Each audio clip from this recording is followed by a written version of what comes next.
જય મહાદેવ, જય માતાજી. તો તમે જોઈ શકો પીવા માટે આપણે પાણી મૂકેલું છે. જુઓ આપણે પાણી લેવા જઈએ છીએ, વરસાદનું પાણી.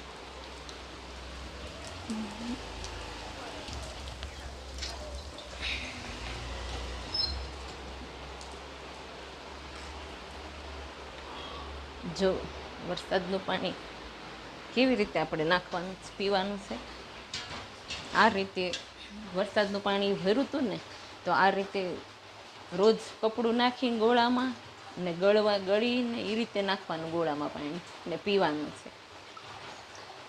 જોયું તમે? એ રીતે પાણી આપણે રોજ ચોમાસામાં વરસાદ આવે ને ત્યાં સુધી ભરવાનું. કેમ કે આ ફિલ્ટરમાંથી પાણી પીવી ને B12 ઘટે, કેટલા વિટામિન્સ એવા ઘટે કે જો ફિલ્ટર થાય એટલે નીકળી જાય.